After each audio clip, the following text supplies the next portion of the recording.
नमस्कार, heart talk Bharat देख रहे हैं आप। मैं हूं दिवाकर विक्रम सिंह। कर्नल वीरेंद्र शाही सर जो राजनीतिक, राजनयिक, कूटनीतिक और साथ ही साथ सैन्य मामलों के विशेषज्ञ तो हैं ही। हर एक मुद्दे पर वो गहरी पकड़ और परख रखते हैं और समय से पहले देश या विदेश में घटने वाली वो घटनाएं जो भारत को प्रभावित कर रही होती हैं, उस पर अपनी बात देश के सामने रखना चाहते हैं। बहुत ही साधारण शब्दों में बड़ी बातें समझाते हैं। क्या है मियां मुनीर के नापाक इरादे इरादे इसको ये बता चुके हैं, और उस नापाक इरादों को कौन मजबूती दे रहा है, वो है हमारा पड़ोसी चीन।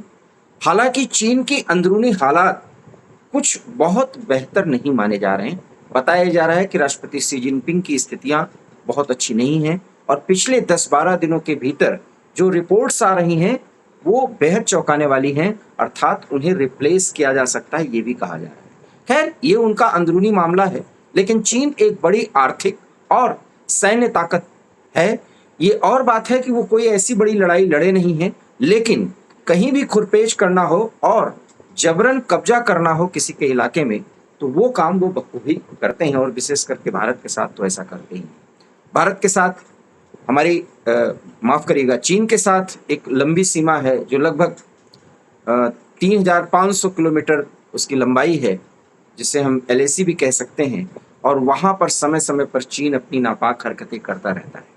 गलवान घाटी की घटना के बाद चीन और हमारे बीच में स्थितियां इस कदर टेंस हुई कि 50,000 सेनाएं बिल्कुल आमने सामने 2 से 5 मीटर की दूरी पर खड़ी रही। बावजूद इसके कोई बड़ी दुर्घटना नहीं हुई। और अब तो चीन और भारत बातचीत भी कर रहे हैं, डिसएंगेजमेंट करना चाहते हैं, टेंशन्स को कम करना चाहते हैं। क्यों वो चाहते हैं ऐसा, इसमें कितना दम है कि वो वास्तव में चाहते हैं, चाहते भी हैं या नहीं, और क्या वो पाकिस्तान को वो सहायता देना बंद करेंगे जो हम चाहते हैं। शायद वो ऐसा न कर पाए, क्योंकि उनकी मजबूरी है, वो भारत को मजबूत देखना ही नहीं चाहते, क्योंकि दुनिया की तीसरी बड़ी ताकत भारत बहुत जल्द बनने वाला है, और अपने बिल्कुल समकक्ष भारत को खड़ा होता हुआ चीन क्यों देखना चाहेगा, यही एक बड़ा सवाल है। फिर भी चीन कह रहा है कि हम भारत के साथ संबंध सुधारना चाहते हैं। अभी राजनाथ सिंह जो हमारे रक्षा मंत्री, उनकी यात्रा हुई थी और उसके बाद ये बात सामने आ रही है कि चीन हमारे साथ संबंध सुधारना चाहता है, जबकि कर्नल वीरेंद्र शाही सर इस पूरे मामले पर एक अलग राय रखते हैं। उन्हीं से उनकी जुबानी सुनिए। Over to you sir. धन्यवाद दिवाकर जी। जहां तक चीन का सवाल है, मैं नहीं समझता कि संसार में कोई भी ऐसा देश है जो पूरी तरह चीन के ऊपर विश्वास कर सकता है।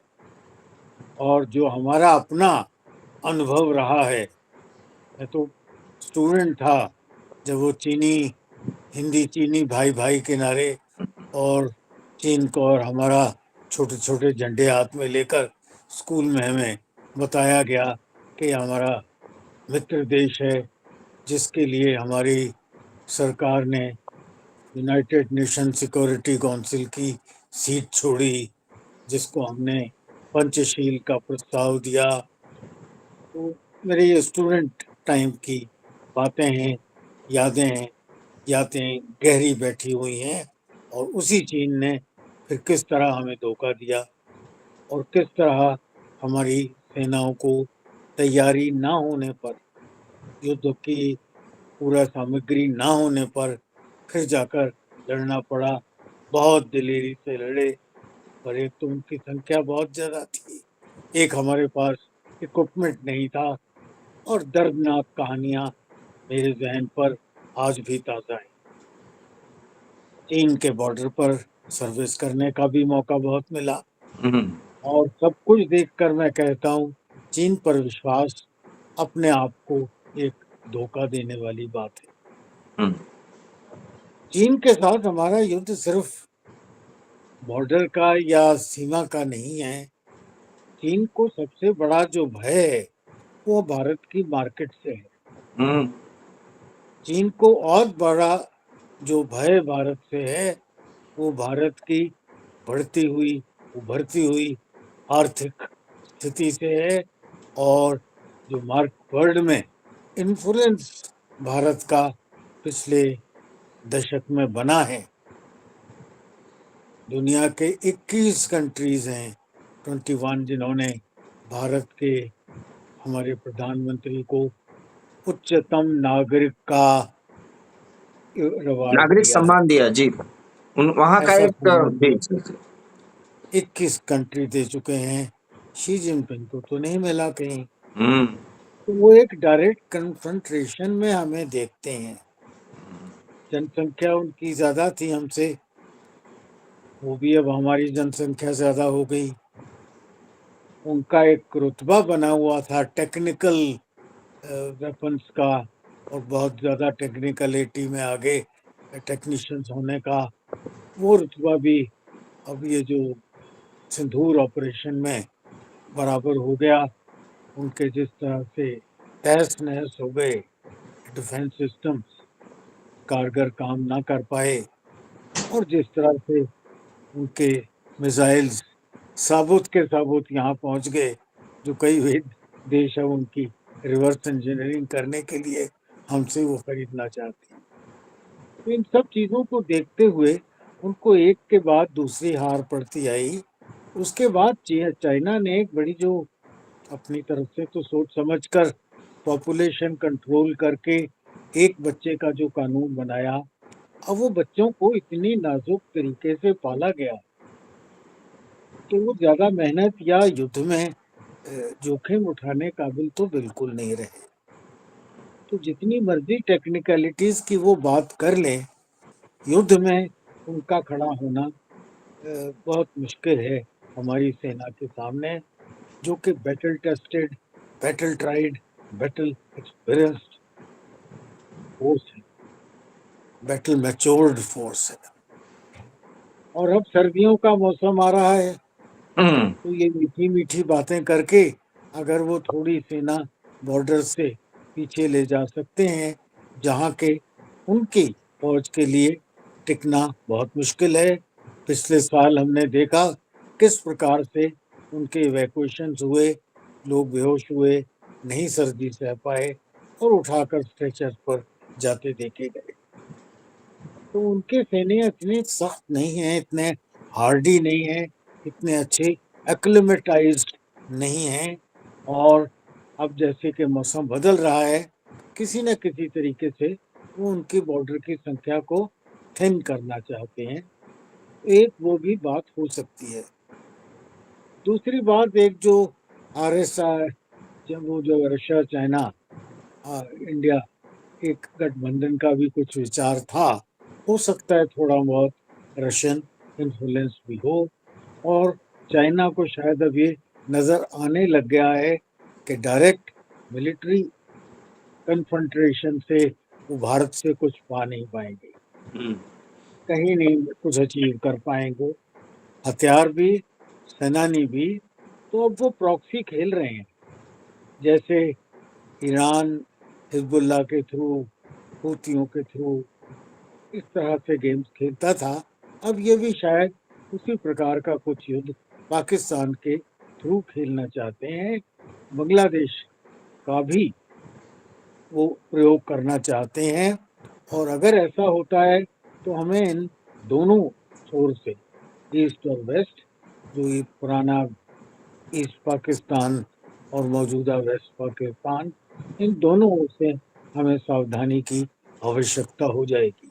हाँ सर, हम तीन चीन तीन तीन फ्रंट पर तो लड़ ही रहे हैं। मेरा बिल्कुल आपका जो अभी आकलन है इसको आगे बढ़ाइएगा। इसमें एक बीच में सवाल ये है, और सवाल ये है कि चीन अपने को बदलना चाहता है क्योंकि परिस्थितियां उसको बदलने को मजबूर कर रही हैं।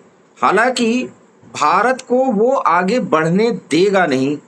वो दोस्ती का दिखावा कर सकता है, क्योंकि वो जानता है कि अगर एक पंचवर्षीय योजना उसने वास्तव में LAC पर बिल्कुल अच्छी स्थिति भारत के साथ बना ली, तो एक बड़ी ताकत के रूप में भारत उभरेगा, चीन नहीं उभरेगा। ये वो समझ रहा है। जी हाँ, बिल्कुल ठीक कह रहे हैं दिवाकर जी आप। इसके साथ ही जो जनसंख्या का हम जब आंकलन करते हैं चाइना की और हमारी हमारी जनसंख्या उनसे थोड़ी ज्यादा है, पर तकरीबन बराबर है, एक हाँ, थोड़ी सी ज्यादा है। बराबरी पर ही है। लगभग बराबरी पर ही है, पर हमारी और उनकी जनसंख्या में एक बड़ा भारी अंतर है। हम्म। हमारी अधिकांश जनसंख्या वर्किंग जनसंख्या है, यूथ है। 17-18 साल से लेकर 35-40 साल की जो ब्रैकेट है। हम्म। हमारी 40% जनसंख्या अब उस आयु में है, और संसार में कहीं भी जाकर काम करने के लिए हमारे युवा एक तो तैयार हो रहे हैं, वो उसी तरीके से अपने आप को निपुण बना रहे हैं, और कहीं भी किसी भी वेदर में वो काम करने के लिए फिट हैं, मजबूत हैं, और जगह जगह वो अपना स्थान बनाते जा रहे हैं।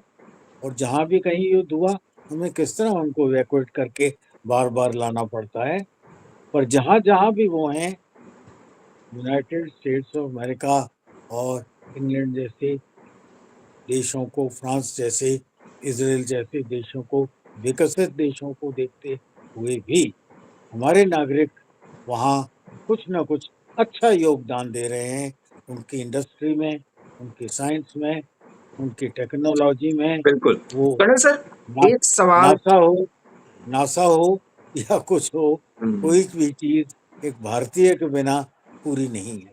एक सवाल ये बनता है कि चीन ये समझ चुका है कि भारत अब रुकने वाला नहीं है, लेकिन उसको अपने प्रॉक्सीज, जैसा कि अभी आपने बताया भी, और ये हम मानते भी हैं कि उसके प्रॉक्सी अब बांग्लादेश और पाकिस्तान तो पहले से है।